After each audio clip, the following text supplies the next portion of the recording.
What's up, everybody, and welcome to a Monday edition of Morning Cuppa Hockey. It's great to be back with you guys. We are presented by Bet365. Whatever your bet is, it's never ordinary at Bet365. That's Colby Cohen. I'm Jonny Lazarus, and I hope everyone defended me in the chat on Thursday because I talked to my mom, and she said, Colby was very mean to me on the show Thursday. It's not true. That's completely fucking false. And that's just some bullshit Are you calling my mom a liar? narrative. That's a bullshit media narrative. And I said that back to her because she came at me about it. And I said, don't cherry pick. I asked her, did you watch the end of the show? We serenaded you at the end of the show. I mean, give me a break. All right. Don't cherry pick. No, I'm not a fan of that. Yeah, I know. You guys know I hate missing shows. I was at a wedding in Italy with Emily, my girlfriend, and it wasn't a chosen vacation. What? I was too nice. I think it made people uncomfortable. I was being so nice about you. That's what I'm saying here. You clearly didn't watch the show, and then you're going to come in and you're going to start grabbing narratives and headlines and cherry picking statements. You know how I feel about that kind of stuff, Johnny. Don't make me go there. Yes, I do. But I also want to thank Carter Hutton and Jeff Marek for stepping in. It's always nice that we have such a great team behind us at the Daily Faceoff. You know, we have so many incredible people that are willing to take time out of their busy day to step in and help when someone, is in a time of need, I guess we can say it. But happy Canadian Thanksgiving to all of our Canadian listeners. I know it's a big day up in Canada, obviously, and we got 10 NHL games today, so it's going to be a great Monday, starting at 12:30 Eastern time. I think it's the Colorado Avalanche and the Buffalo Sabres that kick things off today. We got plenty of 1 o'clock games that go through the entire night, so really awesome day. We got Gary Lawless from the Vegas Golden Knights hopping on here at 9:30. We'll talk about the first 3 games in Vegas because, Colby, to me, the Golden Knights are a fluky Jack Eichel dump-in goal away from being winless through their first 3 games. So we'll hear from Gary about what's going on with them. They've lost 2 overtime games. They lost to Seattle and they lost to LA as well. So curious to hear what's going on there with Mitch Marner and Jack Eichel and that new era, but maybe it's actually the Pavel Dorofeyev era with 5 goals in the first 3 games for him. So we'll look forward to that. But I know we do want to start with the young talent in the league. I just want to say one other thing. What? I want to say one other thing.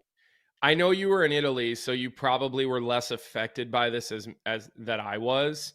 And I also saw New York Marine, I think, put it in the chat. But I wish, I want to know who makes the schedule for the NHL. And I assume probably are using some sort of AI matrix. And then you have the people weighing in. And I'm sure the people that have to put all these things together, it's not an easy job. But how do you not have any games on a Friday? And then you want to go up against other sports all weekend. You have a bunch of games on Saturday when you're competing against college everything. Okay. I don't know, Johnny, and then one game Sunday night. I don't understand it. And you had teams playing back to back the first day or 2 of the season, right? I mean, didn't the Rangers start the season on a back to back? No. They played Saturday, Sunday. But there has been some back-to-backs in the first 3 games for these teams. And look, a back-to-back really early in the season, maybe not the worst thing just because it gives you a chance to really get your legs going. And I don't think any team or player feels good, at least the first 1 to 2 periods of the season. No matter what you do to get in shape, game shape can only be replicated by the physicality and the intensity of playing in a regular season game. Even preseason games, your body, other than maybe for guys trying to make the team, is just not as amped up. I mean, I remember preseason games where again, I'm treating those preseason games, whether it was Boston or Colorado, I'm going out to play for the Stanley Cup and I'm looking one stall over. And guys are just, drinking their cups of coffee. And, I remember we have Johnny Lyles on this show all the time, right? I played with him in all the preseason games my first year. And I remember him being like, you look too stressed out for a preseason game. He's just sitting there hanging out, cut off shirt, whatever. Obviously the guy's been in the league forever, but it's bizarre to me that these schedule makers leave us with so many head scratching moments. Maybe you should explain to us, have your schedule maker get on a podcast and explain to us why they do what they do. Like, why? Because otherwise we just sit here and we just criticize them. So that really pissed me off. I'll be honest, Johnny. Like, you start opening night with a bang with 3 staggered games, and then you just turn around and you give all of us the big fat middle finger for the next 3 or 4 days with the schedule. So, all right, I'm done with my rant. Well, for whatever reason, I do feel like Friday nights are always light in the NHL as far as the schedule goes. Like, I can't remember thinking back to like a Friday night where there's like more than 5 games on. Like, usually it's 3, I feel like, which is honestly maybe a good thing for college hockey, right? Because going forward, maybe you have 1 or 2 NHL games on Friday nights and let people kind of absorb college hockey. That's when, the college hockey primetime games are really on. It's Friday nights because there's no other sports to compete with. And I'll be honest with you, I saw Ice Club said we got to sit back and watch BU play on Friday night. Like, that is true. I mean, I did spend Friday night bouncing around college games, and I felt no pressure to watch the NHL. So I guess that is part of it. But still, it's still inexcusable to NHL fans when you have this little bit of momentum to start the season and everybody's pretty excited, and then all of a sudden no game on a Friday. It doesn't really makes sense, Johnny. That's really my point. And it's fair. I think it's a fair point. I was just trying to take a negative and turn it into a positive with college hockey, because I do think going forward, that could be the move, is to only have 1 game Friday night and then you highlight all the prospects playing college. And let's be fair here. Olivia reminds us that she got to watch a lot of CHL games this weekend. Yeah, that too. Olivia, Friday, Saturday. Is the CHL super easily available? As far as either, is it streaming? Is it TSN? Is it Sportsnet? Like, what is it? I don't know. Like, I feel like college hockey, at least in the East, because of ESPN Plus, has gotten really easy to watch. And I'm not even saying that the student-run broadcasts are any good, because some of them are really bad. The one you're on at UMass is actually really good. I'll give UMass credit. UMass puts pretty good resources into those broadcasts, but some of them are bad, but at least it's available, right? So now we're seeing Flow Hockey seemingly is Flow Hockey. Oh yeah, Victory Plus. We knew that. Yeah, Flow Hockey is a lot of things too. So is Flow Hockey, do they have an app on the TV that you can just tune up the app and watch it right on your TV, or is that all something you got to do on your computer? I'm just out of curiosity. So, anyways, Johnny, I am doing the BU Michigan State game on Friday, and they are going to make a pretty, I think, sizable announcement about that today. For BU and Michigan State, ESPN is going to put something out today that I think might surprise some people. I think it's great news. I think it shows major growth as far as the way ESPN's looking at college hockey. So I'll let them make their announcement today. I won't spoil it. It might seem insignificant to you. To me, it's really significant. So we'll see here. We'll see. Can I just say one more thing about that? Because I saw Josh Miller's comment in the chat saying, like, why would the NHL care about college hockey? And it's clear that there is some sort of like partnership forming and happening between the two. Like, the NCAA Who said is it becoming. In the chat? I'm looking for the Joshua Miller said, why would the NHL care about college hockey at Johnny? And I think, to me, it's clear that the NHL cares a lot about college hockey right now. I mean, they were showing games on NHL Network last week. It's just it's becoming a primary relationship where the NCAA is going to be the feeder for college hockey. And you look at the relationships between the NFL and college football and the NBA. I'm comparing the NBA and college basketball. It's like, those leagues promote their college players because they know that's where the future stars are coming from. So I think that's, where this relationship is headed. Yeah. So I totally agree. And in the world of streaming, it's not like everybody's fighting for a channel. Like, there's no more, you can only have ESPN linear TV and have 2 games on. You can have 50 games on at the same time, and they're all easily accessible. So I do disagree with you on that, Joshua Miller, but I'll grab another one of your comments from the chat where he said, scheduling isn't easy. We complain about it, but it isn't easy. Listen, I said that, which is why I said, give us a schedule maker. Come out and explain to us why you do what you do, right? Like, put somebody out in front.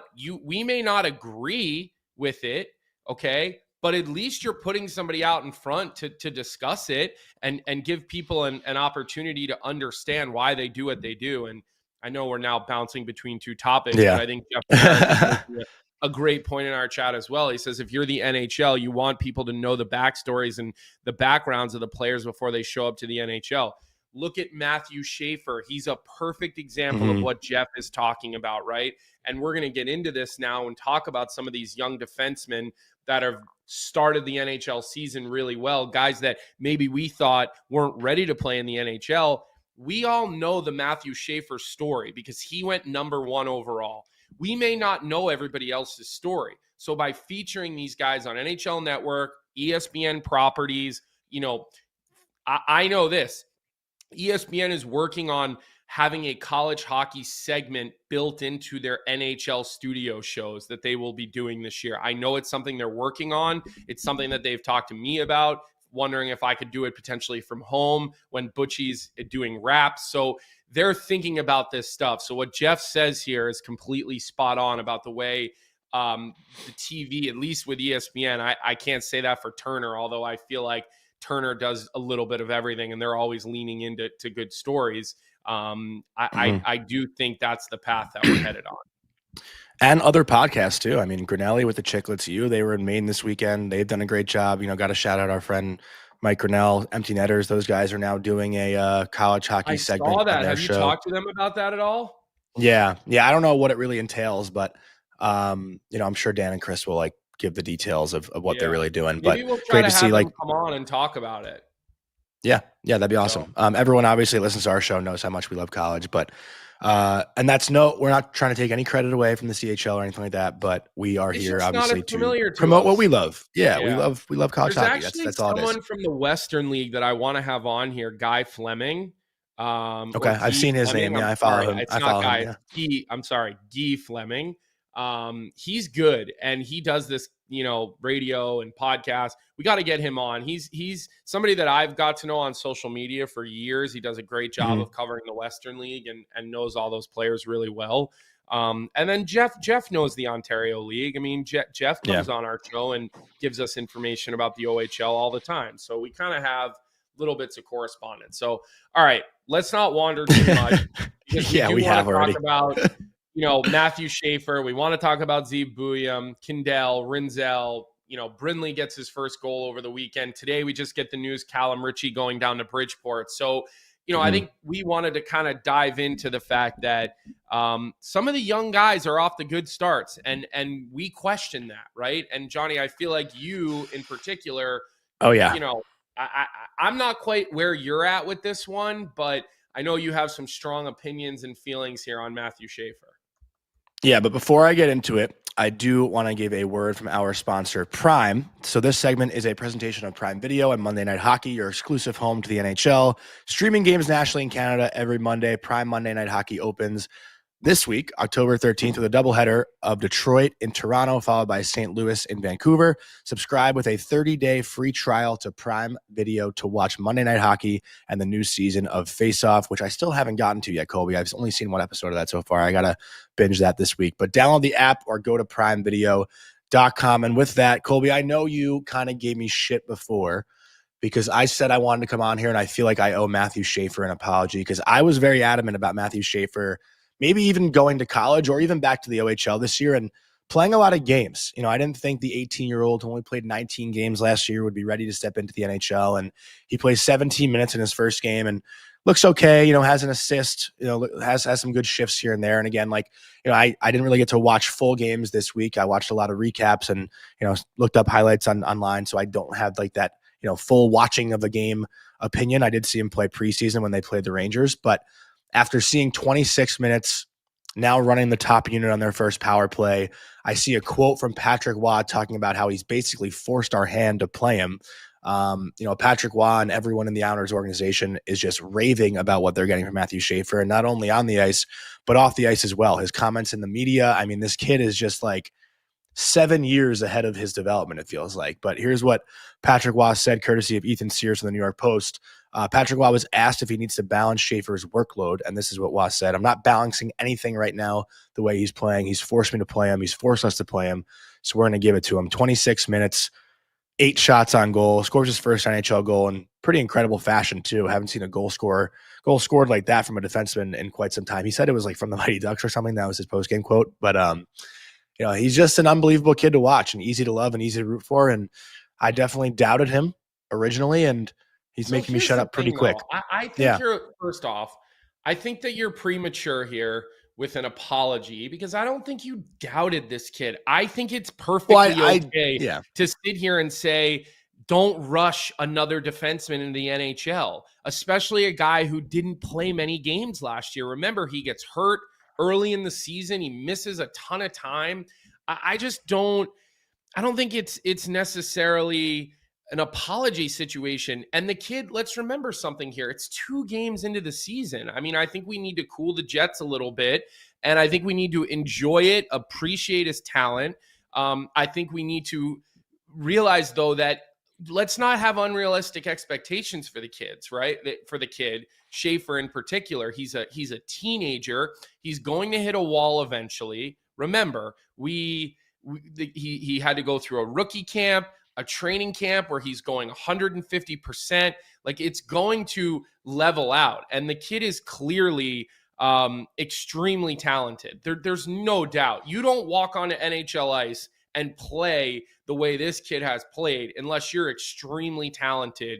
And there's a reason he went number 1 overall. But let's just let this kid, find his way. There's going to be bumpy moments. Okay. Defense is a very hard position.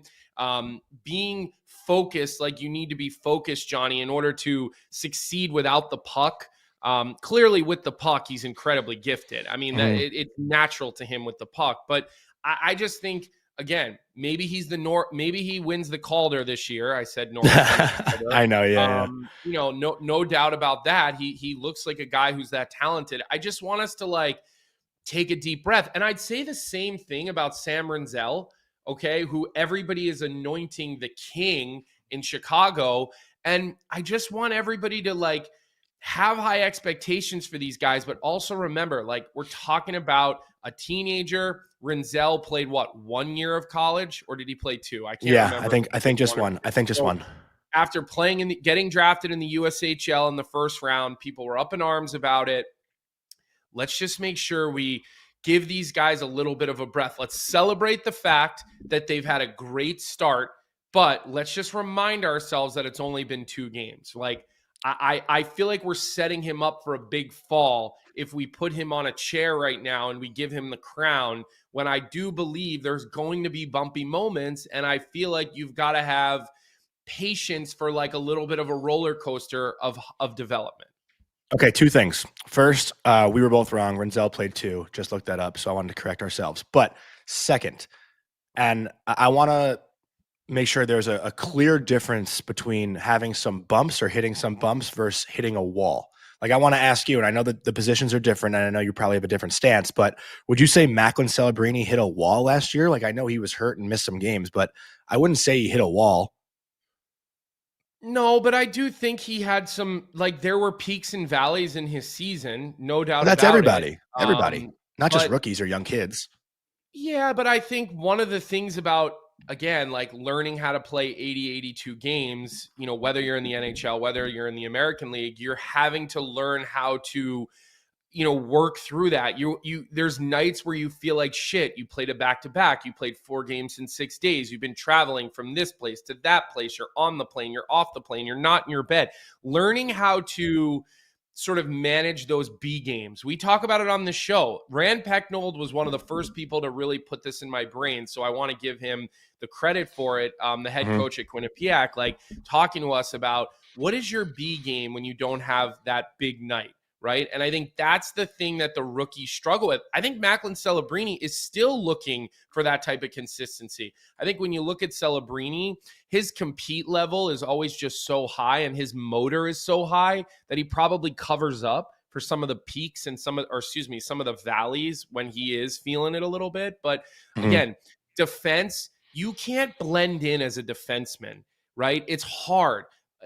When you make a mistake as a defenseman, it ends up in the back of your net way more than as a forward. So again, I think it's so much harder to do what Matthew Schaefer's attempting to do and is going to do, because he can't go back to he can't play in the American League, right? So it's 9 games or 10 games, right? than It OHL. looks like you have a top pair guy in Matthew Schaefer. It looks like he is an absolute thoroughbred, but I just don't want us to put unrealistic expectations on a teenage kid. That's all my point. I'm not trying to bring what he's done down, because 26 minutes in the National Hockey League, an impact on a game at that age is incredible. But that's the only point I really wanted to make. Like, I think we, or at least I don't want to put words into your mouth, we're kind of questioning if Matthew Schaefer really was different. You know, like I think I said, what good is it going to do if he's up here for 9 or 10 games and has to go back to the OHL? Like, what is that going to do for him? But I was fully wrong. Like, even this experience, like, let's say Schaefer shits the bed for the next 6-7 games or whatever, and you know, is struggling. See, like, I disagree with you. You're not fully wrong. Let's let it play out before we say what was best for him. We can't talk in absolutes after 2 games. Like, we're not expecting that to happen. I'm not saying absolute. I'm saying I was wrong, and that clearly he is different. Like, that's all I'm saying. He is different. Like I said, I wanted him to go play college hockey. I said that was probably, and again, now I get what you're saying about what I'm saying, like that it still could be the best thing for him, or still could have been the best thing for him. But all I was trying to say now was that I questioned if he was different. And I think after 2 games, it's pretty clear that he is. After all the, weeks and months of questioning, will he fit in? Will he stand out? Will he be a bottom, 3rd pair guy and get power play minutes? And already in game 2, he's taken over. Like that's all I wanted to say. And if you are an Islanders fan, if you cover the team, if you're watching the team or paying attention to the team, it just, I was talking to Stefan Rosner a lot about it last night, and everything Matthew Schaefer does, it just draws eyeballs. Not only because of the talent on the ice, but everything off the ice as well. Like, he is different. And I think the way we talk about Macklin Celebrini, or especially the way you've talked about Macklin Celebrini in the past, I don't know if, like again, here's where I get a little carried away after 2 games. I don't know if I see a guy, a person, a human being like Matthew Schaefer struggling or hitting a wall or getting down on himself. He just doesn't seem like that kind of person. That. Sorry, yeah. He doesn't seem like that kind of person, though. I'm saying the person. Johnny, you're losing me here, because you're turning into Johnny Sunshine and Rainbows. Like, let's just let this kid play. He's played 2 NHL regular season games. He's looked like he more than belongs, but let's just give the guy some space. Let's let him develop. Let's let him do his things. Let's realize that he's going to ride some peaks and valleys. The amount of adrenaline that you are running with here, okay, is crazy. And here's the other thing, like, you're everybody goes through their struggles during a regular season. I mean, saying you just never see him doing that. And here's the other thing. One of the reasons that we probably didn't have the hype surrounding Matthew Schaefer is because nobody got to watch him play for months and months and months last year. It's not like we got to sit here and drool over him in the Memorial Cup and in the playoffs and, in these big time moments and these big time tournaments and, putting himself in these situations. Maybe he would have been able to play in world championships last year for the men's team. You know what I mean? Stuff like that. So that's probably why we just didn't have the same, hype around him, because he didn't play hockey. So let's appreciate his skill and his talent, but let's also just put a filter on and remind us that he's an 18-year-old kid. Okay. And I see Jeff talking about legendary Stan Butler. I have funny Stan Butler stories, Jeff. I maybe even have told you the Stan Butler stories, because I think that he was the Brampton Battalion guy when I was going through the OHL process. So what are you laughing at? Go ahead, read it, Johnny. I'm laughing at NYR Marine. Johnny has hot takes about his hot takes. But no, to answer it, so to get serious though, NY Boost just asked Jeff in the chat, where do you think he should be this year for his best development? And Jeff said, great question. I think the Islanders. He's here. And that's, that's the statement I agree with, and that's the statement I was trying to make. At this point, he needs to play in the National Hockey League. Yeah. Like, there's no doubt. That's all I was trying to prove or say. And listen, I could bring up, we can go back and talk about Kevin Korchinski or any of these other guys that rushed in. No 2 players are the same. Okay. Yeah. Most of the time, it does not benefit to rush a guy in, especially at that position. You don't want a defenseman in the NHL in survival mode for 82 games. You need a guy that is above survival mode. There's going to be survival moments. There's going to be situations where you're just trying to survive. But ultimately, you want a guy going through his first year, continuing to build his confidence, feeling like he can play, and not drowning in survival mode. Right now in Chicago, Artem Levshunov, he looks like he's out there just surviving. He looks like he is drowning a lot of the time.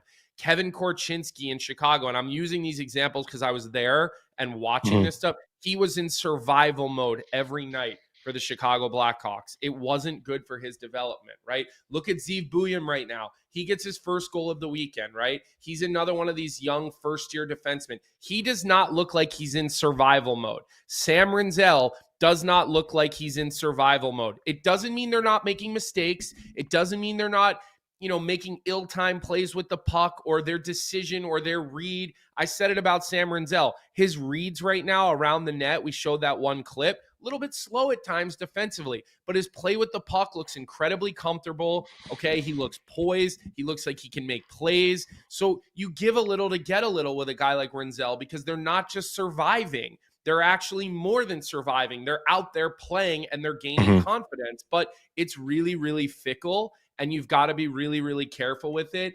And I know we had some other guys as well, like the kid, Ben Kendall, the kid from Pittsburgh. He doesn't look like he's surviving. They're putting him out there. They're giving him 14 to 16 minutes a night. And he looks like he's handling it very well, not, swimming and barely keeping his head above water. And I think that is the key and the sign for these NHL teams when they're trying to decide if, 9 games or whatever is enough. And look, maybe you can play 9 games in the NHL now and still go back to play college. We just had another guy over the weekend. Oh yeah, no, that's not gonna happen. That'll never happen. Maybe not, Johnny. That because how much money do you make if you play 7 or 8 games? You might only make $70,000-$80,000, and maybe the NCAA decides you're still able to play. Who knows? Honestly, it's the biggest bullshit ever.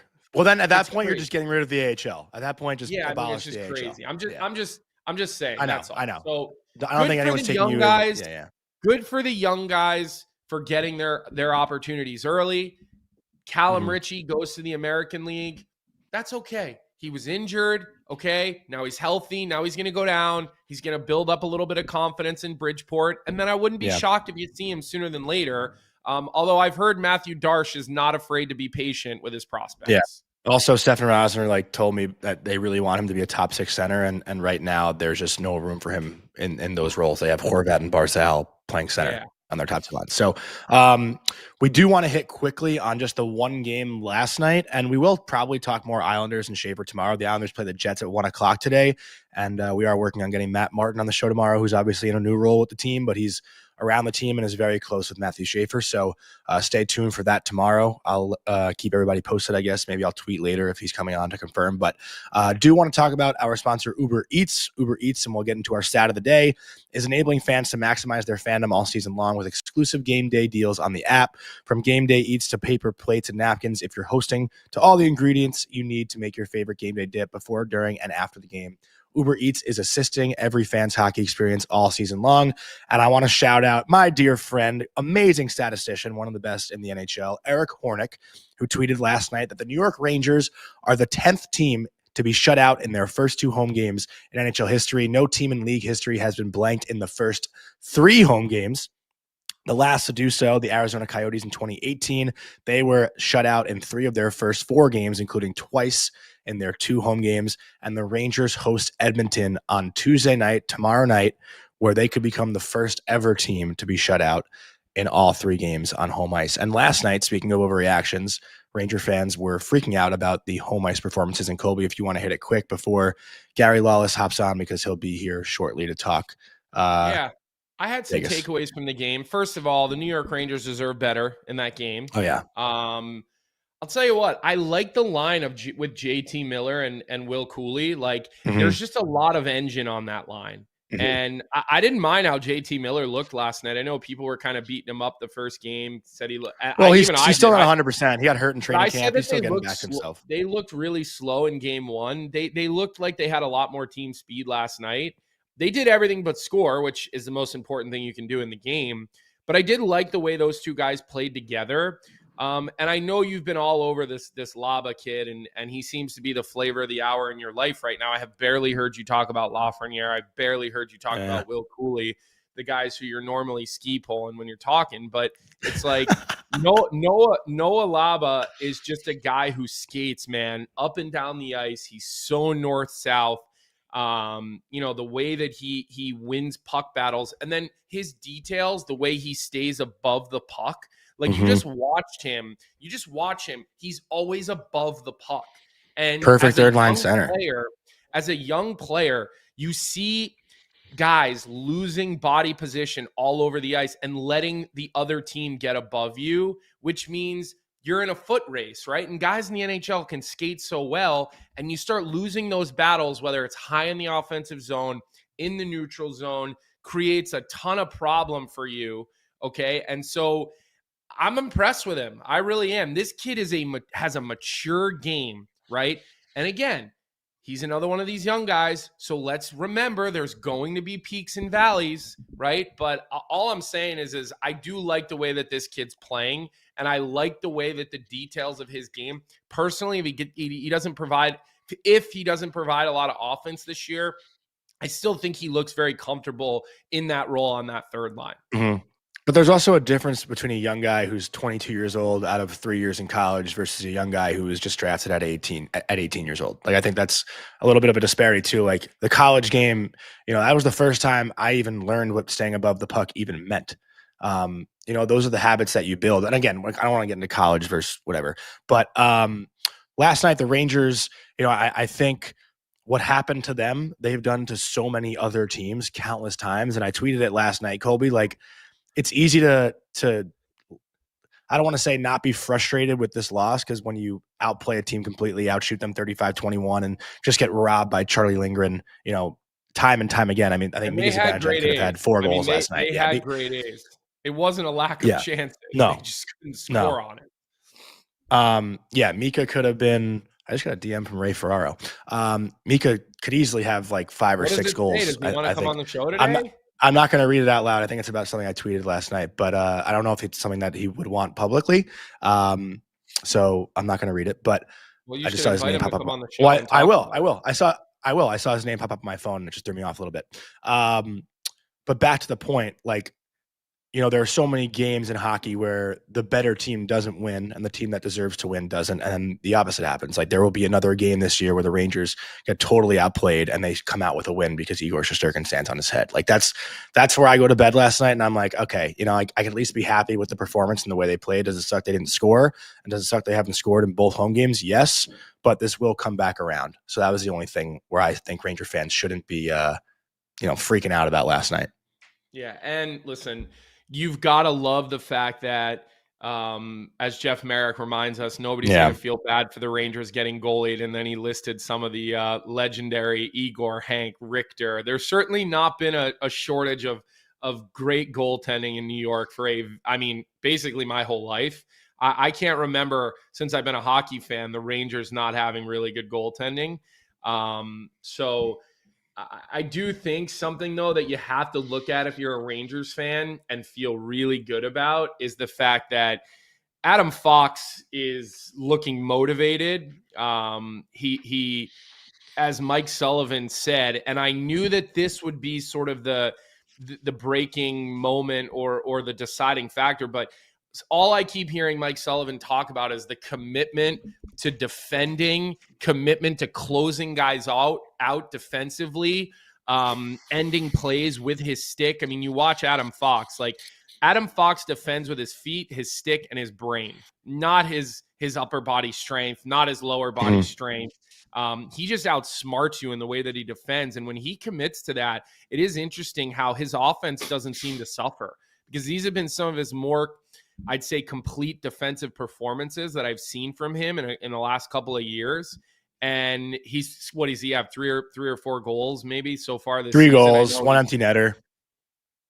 Goals are goals. All right. That means you're out, you're out of the ice at the end of the game protecting a lead. Right. So that's nothing to shrug your shoulders at, but it certainly is a good sign, because Fox wants to be an Olympian. He wants to help his team win. He's got a new coaching staff.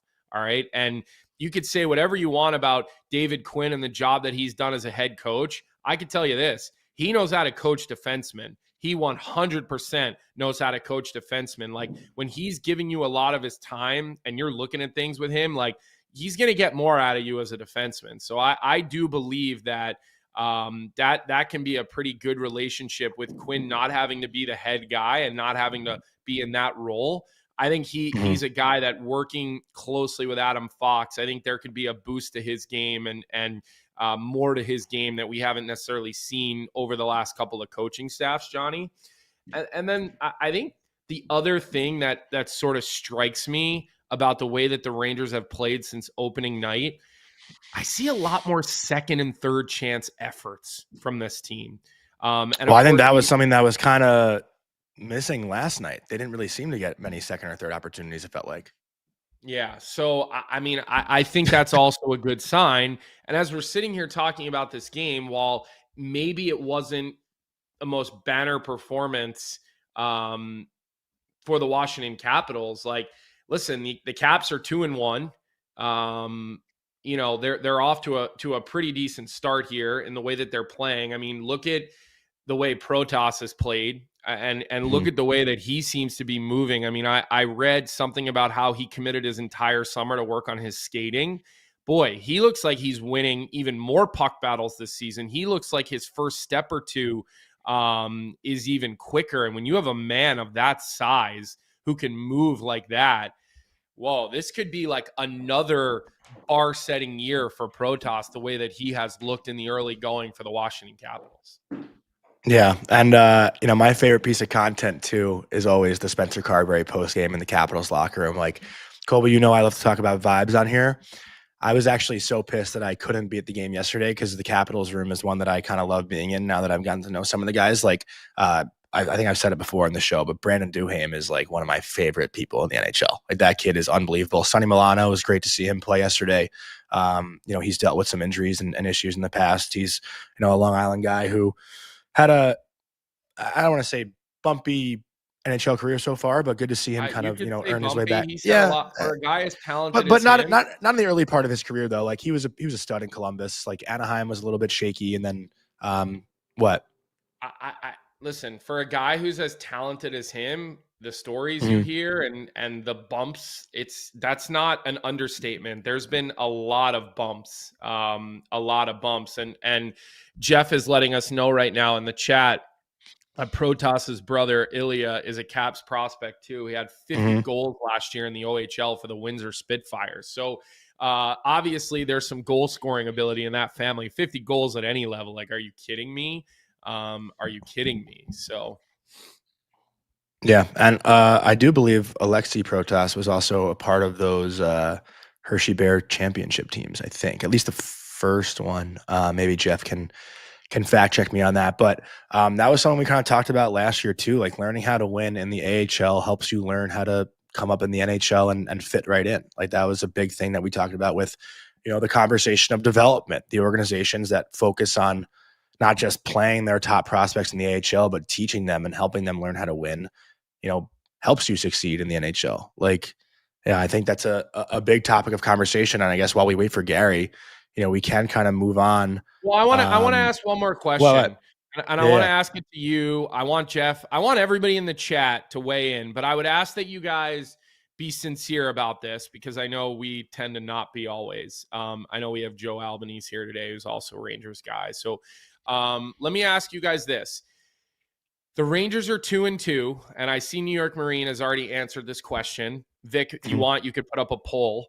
But are you optimistic that this team is going to be a good team this year? Like, are you optimistic they have enough to actually make a run this year? Like, what are you thinking, or how are you overreacting through 4 games of the season for the New York Rangers? Because I do think it's interesting, and obviously you have a new coach, you have a new captain, you've got some young guys that have seemingly broken onto the team, at least for starters. You've got Matt Rempe playing on the second power play last night, which again, I just is kind of a well, he's been there since the start. Yeah, no, I get it, but it's still a funny sight to me that the second power play doesn't get a lot of minutes. But last night they seemingly got a little bit more just because of the way penalties were taken, who was out on the ice. But I'm curious, like, what is the temperature for the Rangers and Rangers Nation at this moment? Well, I think I said it before the season started. Like, I think they're a playoff team. I think they're a first round exit. Like, I don't think they're a team that can. I don't want to say I don't think they're a team that can go on a run. I don't think they will. But with Igor Shesterkin, if Adam Fox is playing his best game, I think there still are a lot of questions about what's going to happen with Artemi Panarin's future. And he hasn't really stood out all that much, I think, in the early parts of the first 4 games. Like, Panarin last year got off to a really hot start. I think he had like a 7 or 8 game point streak to kick the year off. But Mika, despite not being able to finish, has looked really good. Like you said, Will Cooley has looked really good. Alexis Lafreniere, I think, has looked good. And I'll just put he skated last night. Yeah, like, he's looked good. Lafreniere was skating last night. When his feet are moving, like, he's a solid NHLer. I mean, he's never scoring 100 points. Yeah, I mean, that's still one of the all-time. I'm not gonna say no. I'm not gonna say no. Oh my God, are you seriously? I'm not giving up on that. But I think what you haven't mentioned yet is losing Trocheck for week to week. I'm not sure the exact timeline, but it does seem like it's going to be, it sounds like is out as well. Yeah, but Trocheck's the bigger one. That might be a good thing for the New York Rangers if Carson Soucy can't play. I'm not. He looked good in the first few games. I'll give him credit. I'm not riding that train. You need guys who are mobile in today's NHL, and I'm sorry, but he's just everything but mobile. So yeah, I like this New York team that I watched play last night, despite the loss. And look, I'm on a back-to-back too. They got Mike Sullivan behind the bench. They got Quinney behind the bench. They got Joe Sacco behind the bench. Like, these are all people that I played for, that I know, that I have good, close relationships with. So I'm going to have more of an eye on them probably than even normal. I know you're normally the one who watches them, and I try to watch the other games, but I feel optimism, and I think it's good when they're good. And I hope Igor shuts the naysayers down about his contract, because you know me, I'm all for players pushing the envelope and getting paid. Like, I want guys to make oodles and oodles of money. Like, I'm not capping anything, and I'm thinking if you're great, you should be paid like you're great. Well, have you seen his numbers so far this year? I mean, the guy's putting up insane numbers already. That's when I root for that. Like, that's what I root for. And listen, what a luxury it is to have Jonathan Quick come in and play really well last night. I mean, maybe 2 shots. He gave up maybe 2 bad rebounds the entire game last night. I mean, I had it on wire to wire, and he was dialed. I mean, his rebound control was tremendous last night. I mean, it's a shame for him to lose that game 1-0, but he certainly did his job. I guess while we're talking about goalies quick, I know this wasn't really in our rundown, but I do want to shout out friend of the show now, confidently saying that, Joey Decord. I mean, his first 2 starts in Seattle, .968 save percentage, 0.96 goals against. Like, I think he stole that game against Vegas for them, that 2-1 win, which we'll probably get into once Gary gets on here. But Joey Decord, if Gary gets on here, yeah, not yet. But he's a guy getting iced right now, for those of you who are wondering. Yeah, it's okay. But always want to shout out guys who come on our show. Frankie Nazar, again, another guy who's gotten off to a great start. And Colby, like, just to sidetrack for 1 second, I've seen a lot of Blackhawks fans, or I guess Blackhawks Twitter, talking about our question to Frank about the Sharks having like better vibes last year, and how he said while they were kind of neck and neck in the standings, it just felt like everything out of Chicago was negative. And I believe Blashill was actually asked about the way the team feels right now. And I think, are they 0-2-1 or 0-1-2? I think it's 0-2-1, but it doesn't feel 0-2 like a team. Johnny. Yeah. So the Blackhawks don't have that like same feel that they had last year. 1 point. They have 1 out of 6 points. But you get what I'm saying? Like, it does feel like you're watching a different team, or looking at a different team. Listen, I guess you say that because you're seeing young players succeed. Like, Frank Nazar looks like a stud. Sam Renzel succeeding. Vlasic is now back. So maybe that's why, but like, I don't know, man. 1 out of 6 points. I don't know what vibes you're feeling when you have 1 out of 6 points. Like, I just don't. I hate when you just so clearly don't get what I'm saying. Like, I'm talking about everything that happened with Chicago last year. It looked and felt negative. Yeah, but you're just making up narratives. These are fantasy narratives. Like, making anything up. Frank Nazar came on our fucking show. Chicago, they have 1 point out of 6. What the fuck are you talking about? I think you're just like arguing to argue. No. Chat, please help me. Do you guys get what I'm saying? Okay. Thank you. Jean-Luc Gildersey in our chat, always in our chat, says, I'm feeling great about the Hawks. Thank you, from a Blackhawks fan. Okay. I'll 1 out of 6 points. Feel great about it. Listen, they're going to get McKenna, hopefully. I hope they get McKenna. I don't think that happens. I'll leave it at that. Let's talk about Parasso, the most complete choice for shaving and beard care. Made in Italy since 1948, Parasso has been a staple of Italian culture and barbershops globally for 4 generations. So get 15% off at Parasso-USA.com with our promo code Hockey15, caps Hockey15. And let's talk about a team 2 games in that might not be an overreaction because their season is probably over already. And I do feel bad, especially for this one guy, man. Like, Josh Norris cannot catch a fucking break, dude. Like, he's dealing with injuries season after season. Buffalo trades Dylan Cousins for him, and they lose him 2 games in. And it seems like it's going to be a lengthy absence from what it sounds like reading all the reports. But the Sabres season is like done already, is it not? I mean, you look at their IR right now and the names on their IR, and I feel bad laughing, but like, it's Norris, Jordan Greenway, UPL, Michael Kessering, and Zach Benson's day-to-day also. Like, what they have 1 shot in the first period against Boston the other night. They've been struggling mightily to score goals. You got to feel for Tage and Alex Tuch, like 2 guys who, you know, I don't want to say they are like the whole team, but man, outside of those 2 players, Dahlin, I guess you can throw in there too. Like, what is there to be excited about right now? In Buffalo, year after year, it's the same thing. Like, fans come in and they're the same way with the Bills. Obviously, the Bills are a little bit different, but there's hope every year that this year something will change. And then every time it's just disappointment after disappointment. I mean, comparing them to the Bills, I mean, well, I'm saying as far as actually winning goes, I'm saying winning. They think they're going to beat the Chiefs every year, and then they lose. Bills are a Final Four NFL team every season. They have, but they lose every year. I get it, but. You're like, come on, you can't really compare one of the best 4 or 5 franchises in the NFL right now consistently to the Buffalo Sabres, who seemingly are signing. I don't know if you heard what Jeff said when he came on the show last week, like the way that they're handling signing guys and bringing them in and then putting them on waivers. And now they're paying them in the American League. And now you got too many freaking goalies, but none of them who can stop I mean, look, they play Colorado at 12:30 today. At what point, if they lose today, if they lose today, well, come on, anything can happen on any given night in the National Hockey League. So I'm not saying there's ever a guaranteed loss, but if the Sabres win today, I'll do tomorrow's show shirtless.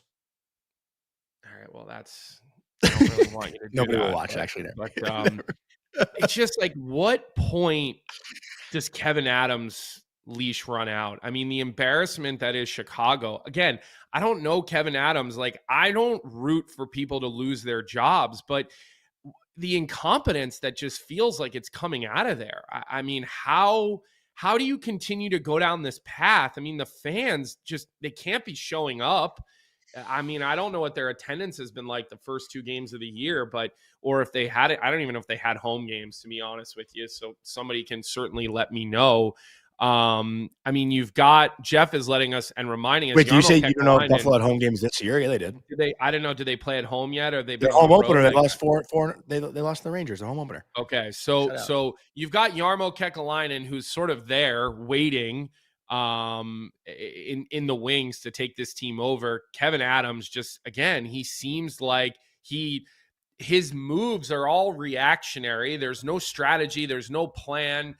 How are you signing there if you're Alex Tuch, unless they want to pay you $20 million a year? And I don't even know if that's enough. Like, I don't know. Would you take a gross overpay to stay there? Probably not, because you could get overpaid. He's from there. Free agency. I don't know, though. It's home for him. If we've seen anything about the National Hockey League in the last 2 weeks, Johnny, it's that guys want to win more than anything. They value winning more than they value anything else. So as much as he's from there, why the hell would you take an overpay to stay there when you could take an overpay in free agency? I mean, at some point, he's got to be looking at this situation and going, geez, I'd look good in a Vegas Golden Knights jersey, or geez, I'd look good in a Toronto Maple Leaf jersey, or one of these other teams, a Boston Bruins jersey. I mean, a team or a franchise that actually has a pulse. Or the Oilers. There you go. Everybody wants to play for the Oilers now. Maybe Tuck goes to the Oilers in the short term. I don't know if they can afford him long term, because he's a guy that's going to command at least $10 million. Imagine Tuck on the Oilers making 10 and McDavid only making 12 and a half. That would look pretty funky, wouldn't it? Yeah. And again, like, just for Tage, dude, like, his contract, I think, is such a bargain for what he's done in the NHL. I think he makes 7.1 right now. And this guy's, turned himself basically into a 40-goal scorer. And all he wants to do is win too, right? Like, he came over from St. Louis, and then the Blues go win the Cup the following year. And, I want to see Tage Thompson play the best hockey he could be playing. And I want to see him wear Team USA's jersey this February. And, there's a lot of work to do there in Buffalo. It sucks that we always have to talk about the Sabres, and this is always the conversation. Like, I want to say good things about the Buffalo Sabres, but it's just the same thing over and over and over again. Obviously, the injuries. We're making shit No, of course. The injuries suck, though. Like, I think someone said, I think it was Neil Simmons in the chat, said they're the New York Jets of the NHL, and that. Yeah, Micah Parsons was injured when he was playing for the Dallas Cowboys, and then he quickly healed up when he got traded. I mean, it's like, clearly the Oilers, I mean, the Sabres can't even get their medical situation under control. It's like, yeah, I mean, like, do we really need to go back and relive the Jack Eichel saga? I mean, look at that guy, right? I mean, so it doesn't look like we're going to get Gary Lawless today. So we're just going to kind of scrap that and move on from that. We'll save the Vegas conversation. It's already 9:51. Johnny, and I assume you got to get over to the Garden here shortly. No, tomorrow. Okay. Tomorrow. Okay. All right. I didn't know if you were running around to practice today, or what exactly you had going on. But the other young guy that I just wanted to bring up today, because I'm so happy to see that Easton Cowan is finally going to play for the Toronto Maple Leafs, and he's going to play on a line with Austin Matthews and Matthew Nyes. Like, if you're going to bring a guy like him up, who has that type of game and that type of skill set, why not do that? I mean, I'm all for bringing a young guy up and putting them exactly where they need to be successful. I think a lot of times we don't set players up for success. And I can tell you from my very, very brief experience in the National Hockey League playing, obviously I have a lot of experience as a healthy scratch, but as an actual guy who gets to play in the 60 minutes, Joe Sacco gave me a lot of ice time, and you can look it up. I think it was 18 minutes my first game, I think 22 my second game, and then the third game I only played 2 of the 3 periods and was already at like 16 or 17 minutes. Like, got power play time, got to kill penalties. Like, they put me in a situation to be successful. And seeing Toronto and Craig Berube insert Cowan up to the first line in that type of role right away, that's where you're going to be most comfortable. Now, I understand the flip side, Johnny, is that he's going to draw number one matchups against the defensemen. But ultimately, I like seeing this, and I'm excited to see what Easton Cowan can bring to this team early on in his NHL career. He's not on the top unit too, though, right? I don't think so. The power play? Yeah. Is he on the second unit? I'm checking daily face-off right now. Yeah. No, he's not. He's not. But I'm talking 5-on-5 here, which is where you're getting a majority of your minutes anyway. No. I was just looking at the lineup, and Stefan Rosner just texted me that I'm on his shit list, so I'll have to deal with that after. But for Easton, I'll explain after the show. I think he's probably just kidding too. He's a good friend of mine. But for Easton Cowan, like, this is someone I'm surprised I haven't seen Olivia's name. Just kind of looking at that. I know she's in here today. Oh, there she is. Okay. Olivia got to watch Cowan for a few years, and she's a big London Knights fan. But this is what we talk about when it comes to development, right? Colby, you just made the point. Like, they're setting him up to be in a position to succeed. If Easton Cowan's playing on the fourth line in his debut, what are you going to see from him? What are you going to get from him? Probably not much, right? You get 9 minutes. You won't see him with the other skilled guys. And I think that's something that coaches always talk about too. Like, you want your skilled players to play with other skilled players. Like, that's what makes them click. That's what makes them buzz. That's what makes them go. So While you are kind of complimenting Easton Cowan by putting him on the top line, sure of being on the top line. Like, for me as a player, you just talked about your own playing experience, but when I was put on the top line, like my, freshman year, I made the jump from, second line to top line for one game. I think we played Quinnipiac, and I was like, holy shit, this is my chance. Like, I have to, if I don't perform, I'm never getting this chance again. I'm not saying that's probably what Cowan's thinking, but there is that flip side to human nature, right? So if you're playing your first NHL game and you're playing with Austin Matthews and Matthew Nyes, there is, that part of you or your inner voice that could be saying like, oh my God, like I better not mess this up, because if I do. Easton Cowan has played in a lot of big moments, right? The kid for played sure in London. It's big time in London. It's about as showtime a place you can play outside of the National Hockey League is playing for the London Knights. The kid has played in the international tournaments. He's been in the spotlight. It's just a rare sight. It's a rare sight to see a guy make his debut on the number one line. Like even the number one overall picks, like don't get that for the most part, and if they do, they're on a shit team and they're already the guy when they come in, Macklin Celebrini was on the top line because he was the guy. Connor Bedard was on the top line because he was the guy. Like Easton Cowan is stars. This is a different kind of NHL debut. You don't really see this often. Although I will say Kindell, like his first shift in the NHL in Pittsburgh, Dan Hughes had him out there with Malkin and Crosby, but that was just like a nice little thing they did for the 20 years and for the first game. But this is just like a different kind of storyline to look for. You don't see this happen often. Well, look, I got to be honest with you. I find myself gravitating towards watching the Toronto Maple Leafs right now. Just because I'm just so fascinated to see like how do they play without Mitch Marner. I now want to see Easton Cowan play. I also find myself gravitate towards watching Vegas playing. Every year I feel this like pull when certain teams are on versus others, where some teams I'm watching them and I'm excited. Some teams I feel like I'm working and I'm doing a chore by, okay, I got to get, because the way I try to do it is see every team once early in the year, at least like in the first 2 weeks. I try to watch, even if I have to go back and watch it on, on Plus or whatever, like a replay, like get a full viewing of every team in the first 2 weeks. And then after that, I can cherry pick a little bit more when there's a lot of games on, and that situation starts to happen. So this conversation has definitely sparked one other topic I want to talk about before we get Wait, can I just say one more thing? Go ahead. About it. I just saw this tweet that I thought was like kind of funny. And again, like just speaking of this unique NHL debut, this Twitter account, Jackie at the Jack in the Box, she tweeted, imagine you spend your whole time in juniors being compared to a guy you looked up to your entire life and you get drafted to his team, but he leaves before you make the big league. So you make your NHL debut in his old spot in the lineup.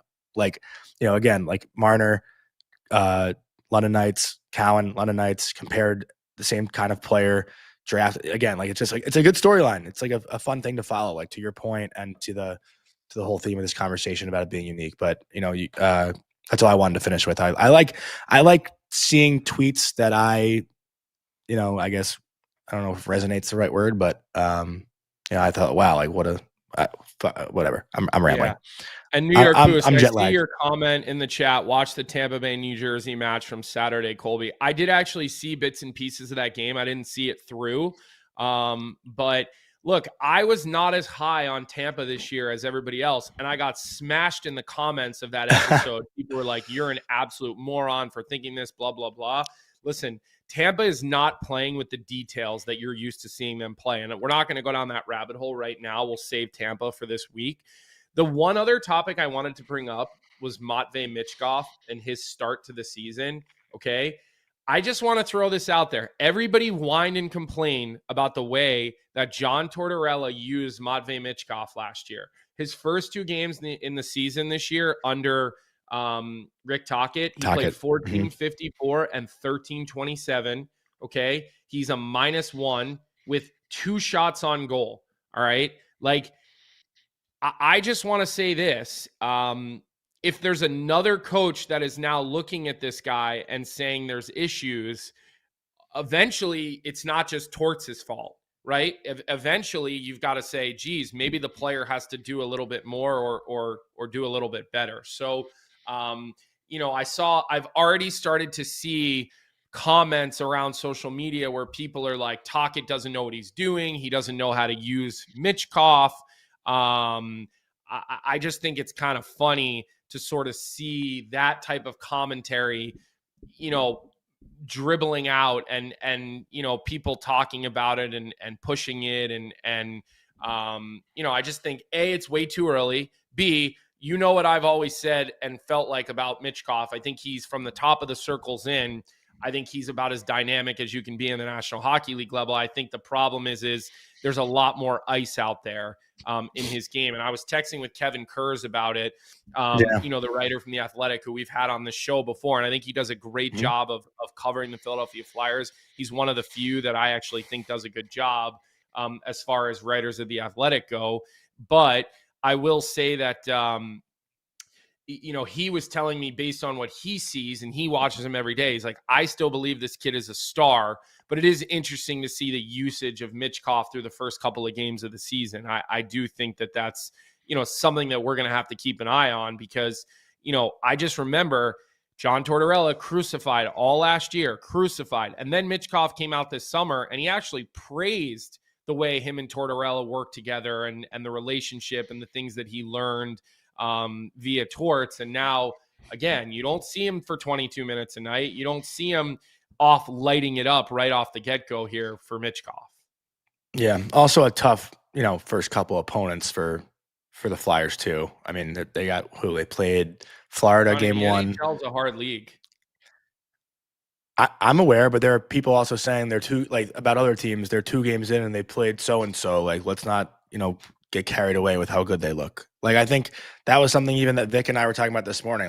Florida's 3-0 to start the year, but they played the Flyers, the Blackhawks, and I guess they dominated Ottawa. But, I think that's something that people talk about in the beginning parts of a season, or at least fans talk about, is strength of schedule, But that's always a top. What? You can't necessarily make the playoffs the first month and a half of the season, but boy, you can get out of it. But you can miss them, and that's. I just said Buffalo season's over 2 games in. It doesn't matter who you play early on. You need these points. These points always come back to bite you in the ass. The teams that are in playoff positions come American Thanksgiving, which is right around the corner here. We're 5 weeks away from Thanksgiving, are usually the teams that make the playoffs. So it's never, ever, ever. It's never a good thing to dig yourself a hole early in the season. And that's where, again, the Flyers got to show a little bit more life. And they have. Listen, they deserve better in the game against Carolina the other day, I felt like. But I think if they're going to be good, Michkov really, really, really has to find his game and find a way to play well enough to get himself up to 18, 19 minutes a night. So I know what did I tell you about the Flyers? Go ahead. Do you remember what I said about the Flyers before the season started? No. 32nd in the league. What is their strength? I think they're a team that doesn't have one single strength.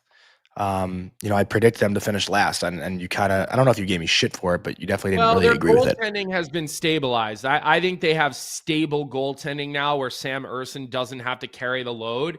And I think between him and Vladar, you're not talking about a traditional number one with either guy, but I think you're talking about 2 guys that can hold down the fort.